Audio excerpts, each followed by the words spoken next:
Life science के क्षेत्र में महत्वपूर्ण योगदान देने वाली अंतर्राष्ट्रीय शोध पत्रिका द बायोब्रियो ने प्रकाशन के 10 वर्ष पूरे कर लिए हैं।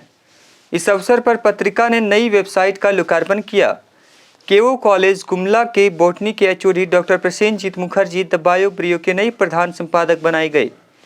पिछले 10 वर्षों से डॉक्टर ज्योति कुमार पत्रिका के प्रधान संपादक थे।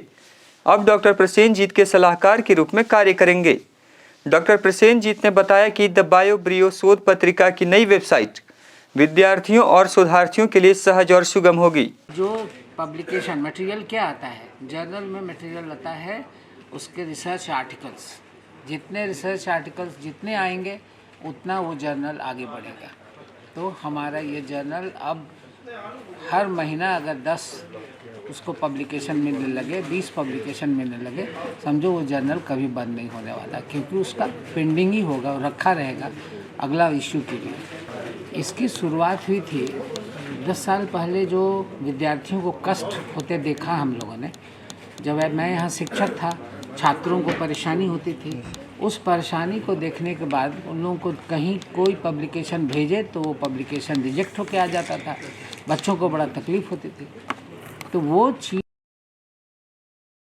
जब छपाने लगे, यहाँ जब छपने लगा तो आर्टिकल रिजेक्ट नहीं करने लगे हम लोग। शुरू में हम लोग उसको करेक्शन करने लगे।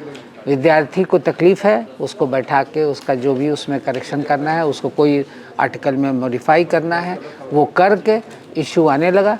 तो बच्चों का पब्लिकेशन में पॉइंट है ना, जो अभी प्रसेनजीत जी बता रहे थे, वो पॉइंट उसमें जुड़ने लगता है। तो बच्चों के लिए वो बहुत फ़ायदेमंद होता है।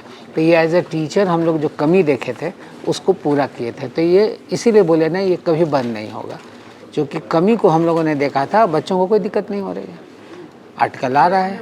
और अब केवल हम यहाँ के आर्टिकल नहीं छाप रहे हैं, यूपी का भी, बंगाल का भी, उड़ीसा का भी, अब सब बच्चों को फ़ायदा हो रहा है, सबके आर्टिकल छपने लगे हैं।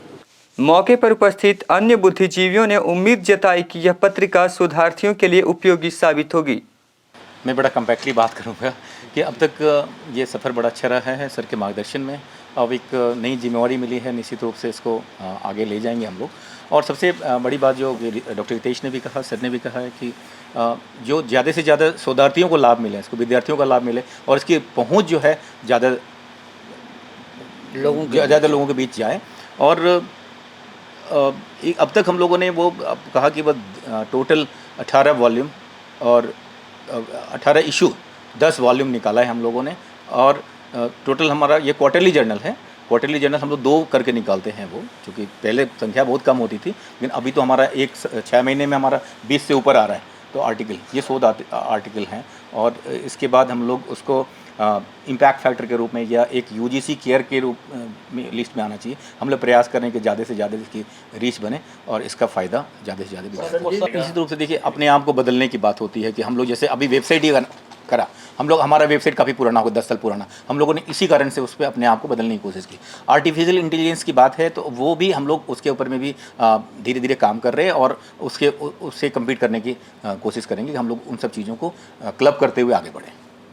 कई आर्टिकल झारखंड के क्षेत्र में, मैंने कहा कि जलकुंभी वाला चूँकि वो पब्लिश हुआ है, उसका मतलब उसमें काफ़ी तालाबों में, अमूमन सारे तालाबों में झारखंड का मेरा खुद शोध पत्र है जो दूसरी पत्रिका में पब्लिश हुआ है वो। लेकिन वो झारखंड के अमूमन सारे जिलों में, मैंने 2400 जिला झारखंड में घूमा है और 2400 जिला में मैक्सिमम तालाबों में जलकुंभी भरा पड़ा। एक आर्टिकल हुआ। यहाँ के जो औषधीय हैं, अलग अलग जो ट्राइबल्स हैं, चाहे वो उरांव ट्राइबल से, संथाल ट्राइबल से, उसमें ज़्यादा से ज़्यादा माइनिंग की जो प्रॉब्लम्स हैं, यहाँ पे सारे जो बर्निंग इश्यूज़ हैं, सारे के सारे भी देखिए जलकुंभी में ये बताते हैं कि जलकुंभी कैसे बढ़ा। जलकुंभी की एक जोड़ी एक सीजन में 48,000 गुना बढ़ता है। आप समझिए कि ये पूरे के पूरे पानी को अपने चपेट में ले लेता है। तो इस तरह की चीज़ों को पढ़ें, लोग जानेंगे कि भाई हाँ जलकुंभी क्या चीज़ है, नंबर 1। दूसरे देखते हैं कि ये तालाब में उगता है। तो अभी जैसे आप रांची में डिस्टिली तालाब में वो भरा पड़ता था, अब डिस्टिली तालाब ही खत्म हो गए। तो वो लोग जाने कि कौन सा पौधा था। और ये इन्वेजिव प्लांट, हम लोगों ने ये एक शोध किया है, आपको ये जानना पड़ेगा कि इन्वेजिव प्लांट जो होते हैं, पौधे भी आक्रमणकारी होते हैं, जैसे गाजर घास है, जलकुंभी है, या अभी कई और दूसरे पौधे हैं। एक क्रोमोलिना ओडोराटा करके एक पौधा है जो यहाँ के पुटूस, जो इन्वेजिव प्लांट है, वो पुटूस को भी ख़त्म कर रहा है, वो दबाव डाल रहा है। हमारे साथ हम लोगों ने पूरे झारखंड में घूमा है, डॉक्टर मिश्रा भी हैं उन लोगों ने, और हमारा ये शोध पत्र प्रकाशित हुआ है इसमें, तो उसमें जानना चाहिए हम लोगों को, एक शोधार्थी के ना एक आम आदमी को भी, गर्मी क्यों बढ़ रही है, ये पेड़ जो कटा है हमारा, जो रोड का चौड़ीकरण, ब्रॉडनिंग ऑफ रोड हुआ है, उससे पेड़ जो कटे, इतने इतने दरख्त काटे गए, उससे क्या यहाँ पे असर हुआ है, आज हम लोग झेल रहे हैं उसको। यह आर्टिकल शोध प्रकाशित हुआ है, हमारे जर्नल में प्रकाशित हुआ है, अगर उसको रेफरेंस के रूप में लेना चाहते हैं ले सकते हैं। यहाँ के जो विद्यार्थी हैं झारखंड, बिहार और आसपास के जो यूनिवर्सिटीज हैं, यहाँ के विद्यार्थियों के रिसर्च वर्क में तो क्वालिटी होती थी नो डाउट, बट उनके पास लिखने की शैली की एक कमी होती थी।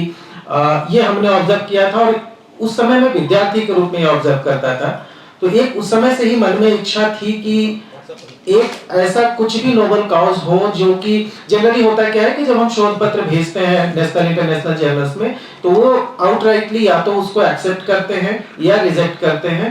कुछ जो अच्छे पत्रिकाएं हैं वो एडिटोरियल कमेंट के साथ रिटर्न करते हैं, बट वहां से किसी तरह का कोई गाइडेंस शोधार्थियों को नहीं मिल पाता था।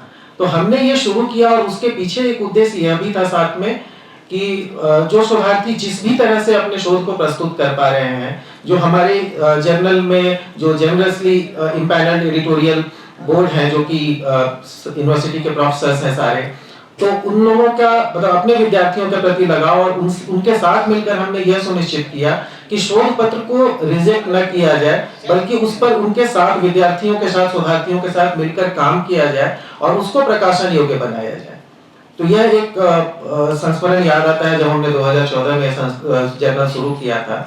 और ठीक है, हर यात्रा में उतार चढ़ाव काफी है, बट हम सहर्ष 10 वर्षों तक इसको जारी रखे हैं और उम्मीद है कि अब डॉक्टर प्रसन्नजीत मुखर्जी सर के मार्गदर्शन में यह आगे और बढ़ेगी। हमारा मुख्य उद्देश्य अभी होगा कि इस तरह के शोध पत्रिकाओं को नेशनल और इंटरनेशनल लेवल पे कुछ इम्पैक्ट फैक्टर के रूप में पहचान मिलती है, तो उस दिशा में हमारा प्रयास होगा कि अब इसको इम्पैक्ट फैक्टर इसको अच्छे से अच्छे मिले, ताकि इस पर प्रकाशित शोध पत्र की महत्ता और अधिक बढ़ती रहे।